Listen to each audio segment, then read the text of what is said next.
This is Michigan's retirement coach, Mike Douglas. Does the 4% rule still work? The short answer is yes, but it's not just the set and forget it rule that it used to be.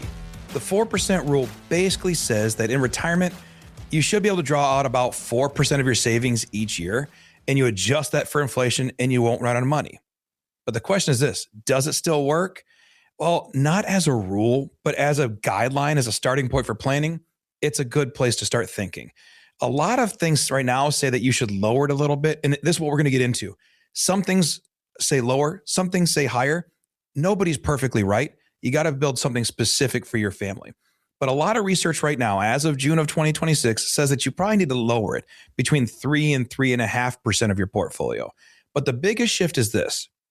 Flexibility matters more than exact percentages. Know what makes sense for you and your family and build out plans for that. Let's get into it. Number one, what does the research say right now? Well, the new safe range is a little lower than 4%. Again, if you have $1 million in your 401k, the rule of 4% would say take $40,000 out a year and just use that, and the money should last you 30 years. So that's what the rule said. Well, now Morningstar and a lot of other firms are coming out saying maybe it's 3.9% or 3.7% or 3.3%. Depending on who you're reading, they keep lowering the number of what is safe. Why?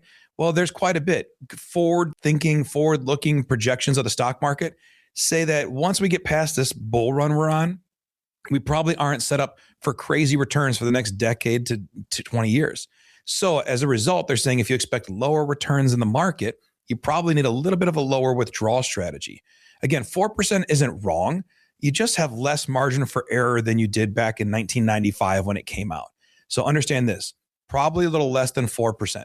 Even the creator of the 4% rule, he's changed his thoughts on it. Bill Bengen, he invented the rule back in 1995. He's an economist, and he said that the 4% rule would work.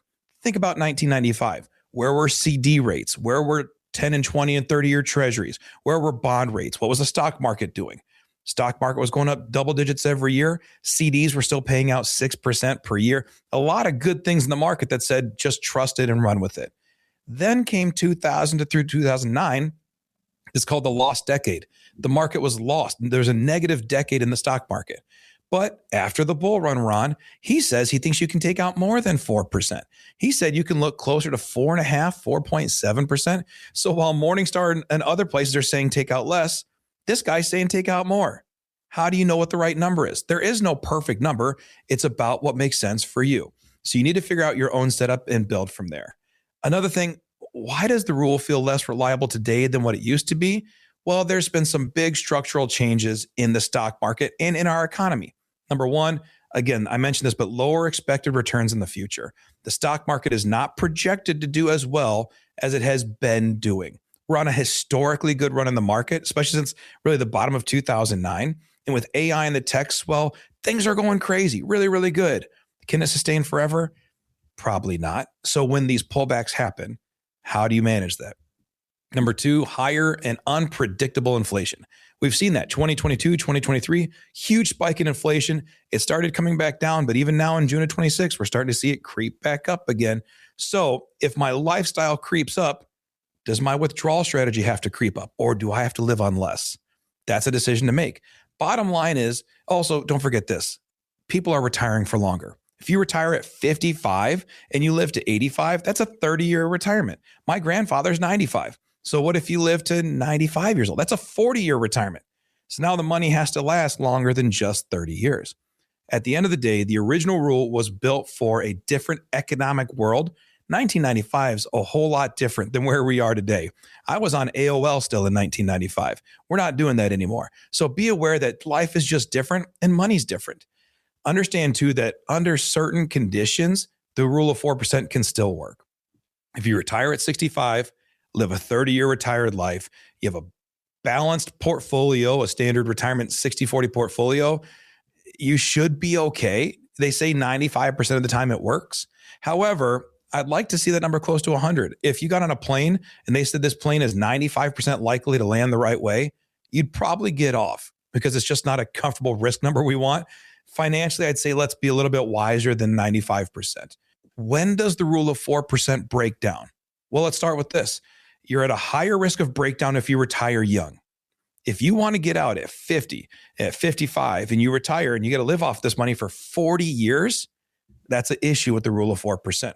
Another thing, if you refuse to adjust your spending in a downturn, now that sounds like you're being stubborn or selfish, but if you build your lifestyle around a certain amount, let's say you build your lifestyle on a $50,000 withdrawal, but now the market drops.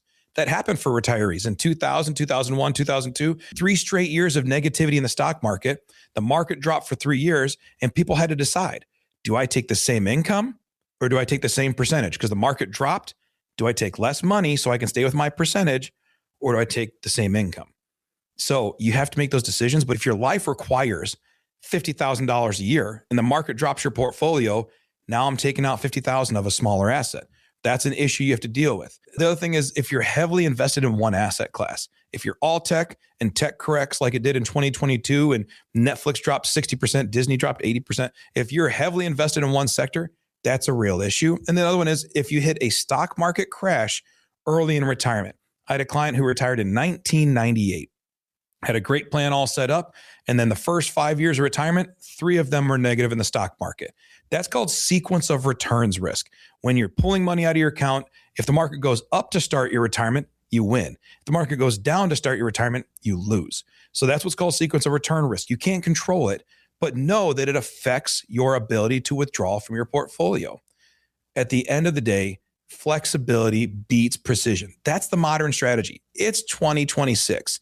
If you're using 1995 rules or 1965 rules, it just doesn't work the same anymore. Flexibility will always beat precision with the way things are going now. We have these V-shaped market corrections. We have quick stock portfolio adjustments where the market drops for 2 weeks and recovers it all back in 3 weeks. Well, if you abandon ship at the bottom and then it runs up and you miss the recovery in the first 7 to 14 days, there's all these reasons to say, gosh, I shouldn't have been so dogmatic about it. What you need to be dogmatic about is being flexible. I understand that market's going to go up and down. I understand inflation's going to go up and hopefully it comes back down. I understand that gas prices are going up and hopefully they come back down.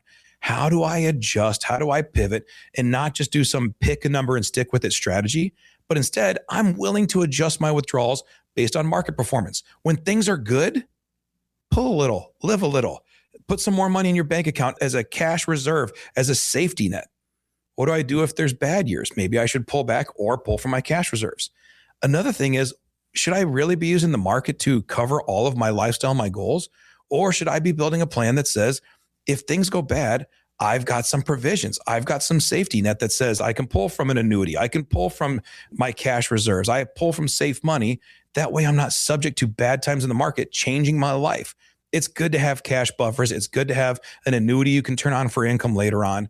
It can safely support higher starting withdrawal strategies. If you retire young and healthy, you want to travel, you want to do things, but you don't want to overspend the first 5, 10 years and put yourself in a hole for the rest of your life. A good dynamic strategy can work out for you. End of the day, the 4% rule isn't dead. It just grew up. Today, it should look more like a guideline and a starting point rather than the destination. If you use 4% as a starting point, if you want more safety, consider a little bit lower withdrawal strategy. If you retire young and you've got a long run ahead of you, you may want to consider that. Or think about this. If I'm willing to front load retirement, I want more upfront, but yet knowing that down the line at age 80, I won't spend as much money, you may want to use an annuity to hit some guaranteed income. That way I never have to worry about running out at the end. Have flexible spending plans that adjust. Have an income strategy that's customized to you and your goals. Listen, if you have questions, we can help. Just go to our website, michigansretirementcoach.com. Click on the link below. We'll have a conversation, answer your questions, and help you understand how the rule of 4% can be built for your life. Thanks for listening to Michigan's Retirement Coach with Mike Douglas. To learn more, visit michigansretirementcoach.com. Michael Douglas is an investment advisor representative of Stewards Wealth Planning LLC, a registered investment advisor. Financial professionals are not licensed in all 50 states. To find out if Michael Douglas is licensed in your state, please call 517-323-7526. Stewards Wealth Planning LLC is not affiliated with nor endorsed by the Social Security Administration or any other government agency and does not provide legal or tax advice. Annuity guarantees rely solely on the financial strength and claims-paying ability of the issuing insurance company. By contacting us, you may be provided with information about insurance and annuity products offered through Michael B. Douglas, NPN number 9650939.